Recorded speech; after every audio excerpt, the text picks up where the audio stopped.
I launched my own membership community a few years ago now, and it totally failed. In this video, I'm going to talk about why I think it failed, what I might have done wrong, and just some of the things that you might want to know if you are starting your very own membership community. I'm also going to talk about what I'm doing now instead and how I'm taking these learnings and trying something new in my business that I'm really, really excited about. If you're new to my channel, hi, I'm Galen. I am a web designer, and I would say 80% of my business income comes from web design services, marketing consulting, and just general business strategy that I offer to my clients. And then the other 20%, and sometimes 30%, depending on the year, ends up being more online business and education. So I run online courses, I teach workshops, and I also ran technically still run a membership community. Back it was, I think in 2020 or 2021, I was obsessed with the idea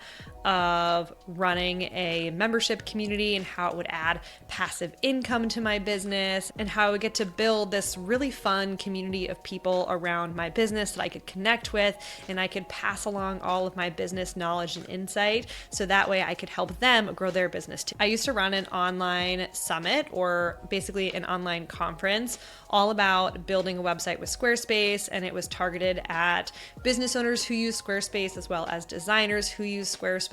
And I ended up launching my first community, or my first iteration of the community, on the back of that conference. And honestly, this was a pretty great idea. I want to say I had around 500 to 800 people registered for that free event. I also had a paid version, or an upsell version of the ticket, where they would get more resources and recordings from the event. And then I sold people into my membership from there. Now, the membership wasn't exactly 100% aligned with the topic of the conference. Even though I love Squarespace and I love building websites with Squarespace, I wanted the community to be a little bit more general. I wanted it to be more focused on business and marketing and content creation rather than just building a website. But here's where I think I made my first mistake. I decided to make my membership pretty general rather than having a super specific problem that I solved with it. I called it the Creator Club, and it was geared towards business owners, and it was helping them put together a content strategy, but there wasn't really a clear purpose. I've always really struggled with this in my business because I am someone who loves to wear all the different hats in my business.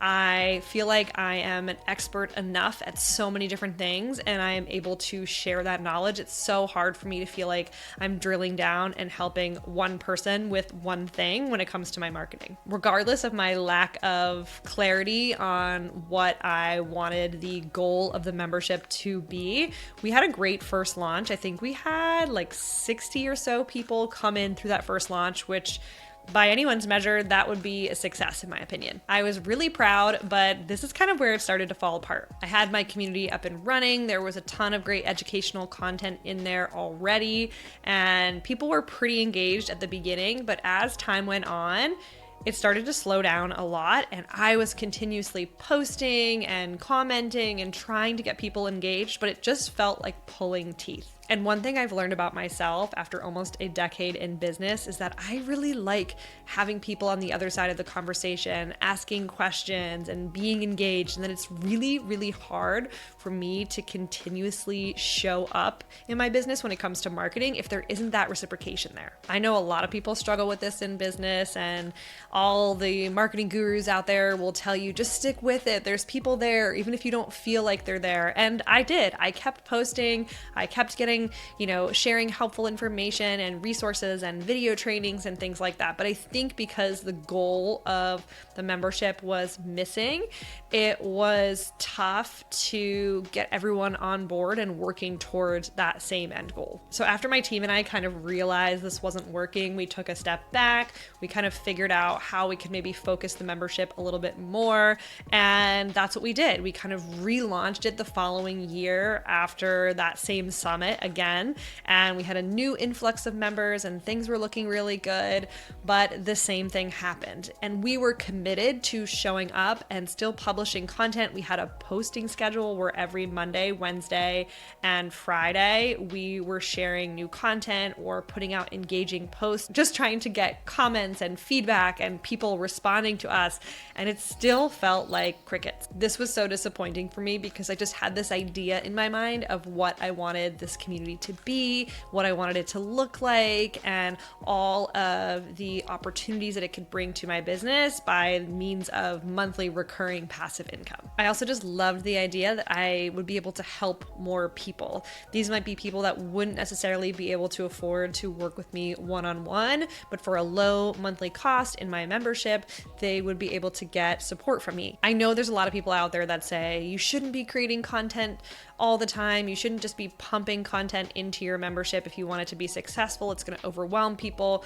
But even if you're just in there responding to comments or engaging, it's a lot of time and dedication responding to people and, creating educational resources that are going to make your community valuable. And as a business owner with a really small team, I already feel like I am creating free content for social media, free content for my email newsletter, and then I am creating websites and content and strategies for my clients. And then on top of that, I also had to create additional content for this membership. And then on top of that, you can't forget that you also have to market the membership. And if the doors are always open to your membership, you're going to feel pressure to talk about it every single week, to market it every single week, to drop little hints about your membership in your email newsletter. It's a lot. And slowly over the course of the last year or so, I just realized that I was putting a lot into this membership and I wasn't getting a whole lot out. There was a lot of admin required behind the scenes just to keep it running.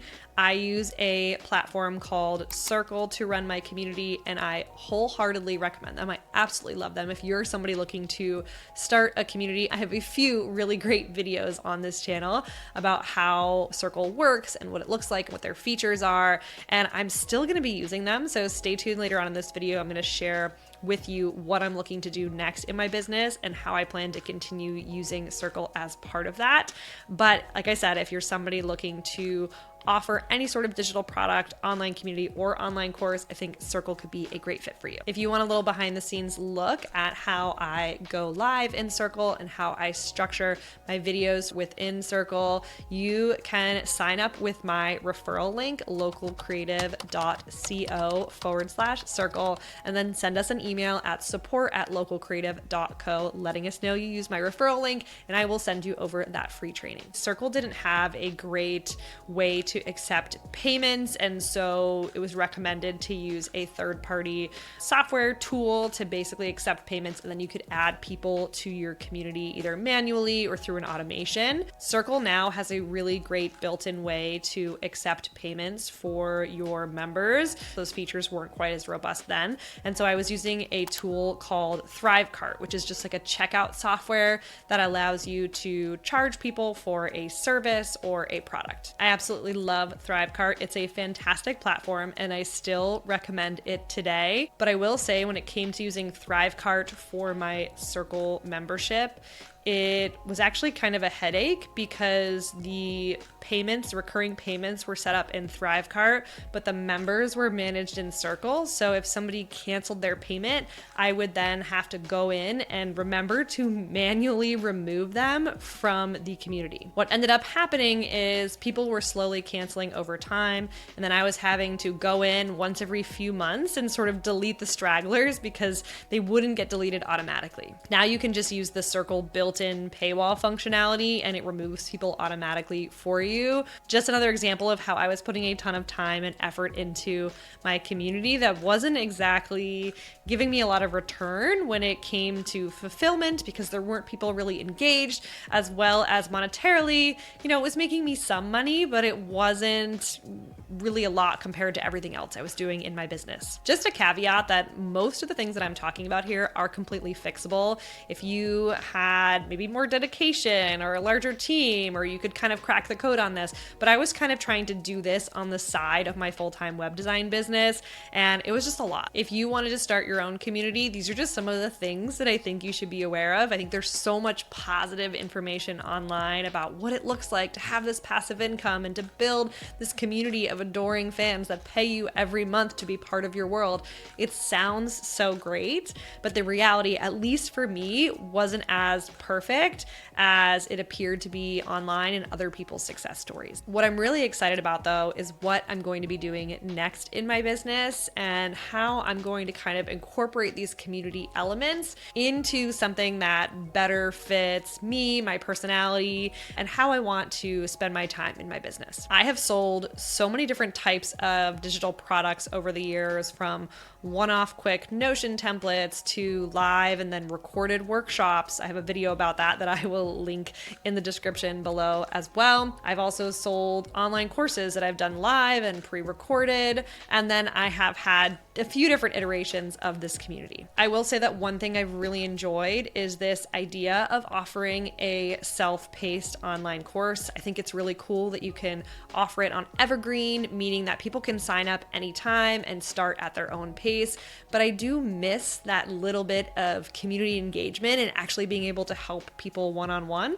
So I'm going to kind of combine the two into something that fits me and my business, as well as the way that I want to serve my clients and students. So here's what I'm planning to do. And if you want to follow along as I kind of talk about how I'm structuring this, how I'm setting it up, and how it actually impacts my business bottom line, make sure you like this video and hit that subscribe button so you don't miss any videos that I put out in the future. But anyway, here's kind of what I want things to look like. So as I mentioned, I love the idea of a self-study course, but I want it to be a little bit more hands-on.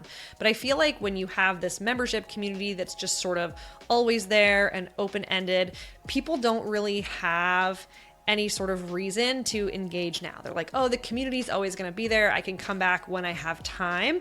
And I want people to accomplish something right away when they join my community or my course. I want them to feel like they are actually making an impact, that they are taking steps in the right direction, and they are building momentum. So here's the idea that I had and how I kind of want to restructure things. I currently have 2 different online courses in my business right now, along with my membership, which I will kind of slowly be phasing out. And again, I really want to focus on these online courses. One is specifically for designers who want to implement better systems in their business, and one is for business owners who want to learn more about SEO best practices for their business. And SEO is search engine optimization, or getting your website to show up in Google. And in today's day and age, it means getting your website to show up in ChatGPT too. But anyway, let's take my design course as an example.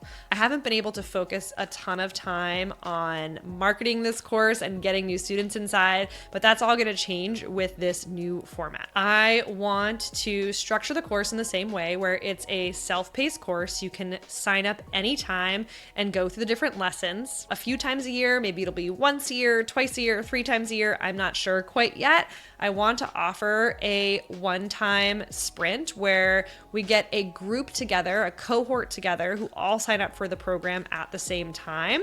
And we go through a 4-week sprint to accomplish a certain goal as a group. There will be weekly tasks that we stay on top of together. I'll be providing live feedback and working one-on-one with the students who sign up for this specific cohort. And in this case, for my course for designers, I really want to focus on helping the designers that join my program build out all of the templates that they're going to need to help speed up their workflows and systems in their business. So this could be something like getting all of their email templates written out for clients so that they can refer back to those again and again. Or if they're using Honeybook, setting up a proposal template and importing all of those email templates so everything's ready to go and they can get proposals out the door much faster. I've got a video about that here that I will link above and the description below. It could mean building out some automations behind the scenes, so once a new lead fills out their contact form, they're automatically entered into their system and they have a step-by-step process that they work through with every potential client. I'm going to do a little bit more research here and kind of do a deep dive, maybe talk to some of my past students and figure out what they would want to see in a sprint like this, like what they would want to get out of it. And that way anybody new who joins the program, especially during one of these cohorts, can hit the ground running and see results right away. That way I can have that live group dynamic that I've been craving, but it's kind of in a small container. So it's not so open-ended and I don't have to feel like I'm constantly marketing, right? There can be seasons of marketing this course around when some of these sprints are happening so that everybody joins in the same cohort. I can focus heavily during those seasons. And then once we're through that season and that sprint is over and that cohort has kind of moved on to the self-study portion of the course, I can sit back and relax a little bit and then focus more on other parts of my business that need attention, like my client work, for example. I think it's really important as a design educator or as somebody who educates in the design community that I am still actively working with clients and dealing with all of the things that my students are dealing with. So yeah, that's kind of what I'm thinking, is basically a hybrid between a membership and a self-study course. I'm hoping this kind of gives me the best of both worlds.